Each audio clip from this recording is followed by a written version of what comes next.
Halo teman-teman, perkenalkan nama saya Sofia Bau, NPM 12190058, Prodi Agribisnis. Di sini saya akan menjelaskan tugas dari perdagangan internasional. Perdagangan internasional yang dimaksud adalah teori dari Heckscher-Ohlin. Teori Heckscher-Ohlin didasarkan pada sejumlah asumsi dengan tujuan menyederhanakan atau sebagian dibuat hanya secara implisit oleh Heckscher dan Ohlin. Dibandingkan menjelaskan setiap asumsi sepanjang pembahasan seperti yang diperlukan dalam analisis, maka akan sangat masuk akal dan lebih nyaman untuk menyajikan mereka bersama-sama dan menjelaskan maknanya pada saat ini. Hal ini tidak hanya memungkinkan kita untuk melihat teori yang akan disajikan dalam perspektif yang lebih baik, tetapi juga akan membuat presentasi lebih lancar dan lebih langsung pada intinya.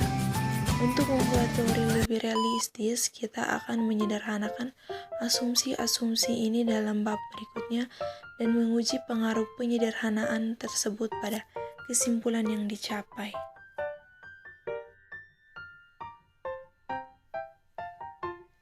Teorema Heckscher-Ohlin, negara satu akan mengekspor komoditas X karena komoditas X adalah komoditas L, intensif atau padat karya, dan L adalah faktor yang relatif berlimpah dan murah di negara satu.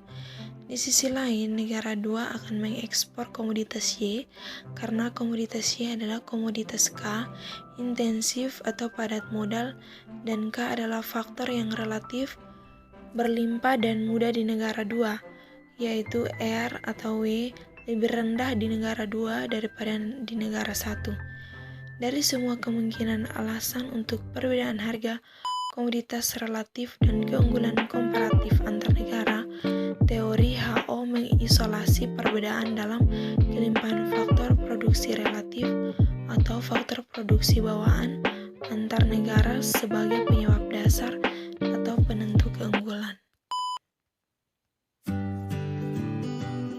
Berikut adalah kerangka ekuilibrium umum teori Heckscher-Ohlin. Sifat ekuilibrium teori Heckscher-Ohlin dapat divisualisasikan dan dijelaskan dengan menggunakan gambar 5.3 mulai dari sudut kanan bawah diagram.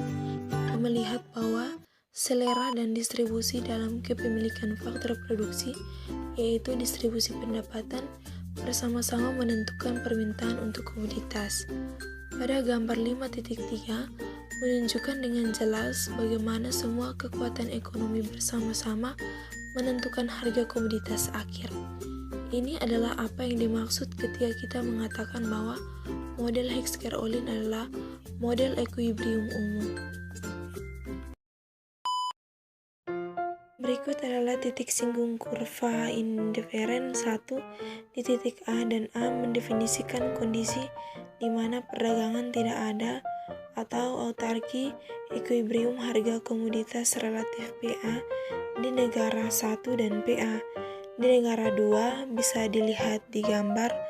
Karena PA lebih kecil PA, negara 1 memiliki keunggulan komparatif dalam kondisi X dan negara 2 memiliki keunggulan komparatif dan komoditas Y. Baik teman-teman, ini hasil presentasi singkat dari saya tentang teori Heckscher-Ohlin. Apabila ada kekurangan, bisa saya butuh saran dari teman-teman melalui kolom komentar. Terima kasih.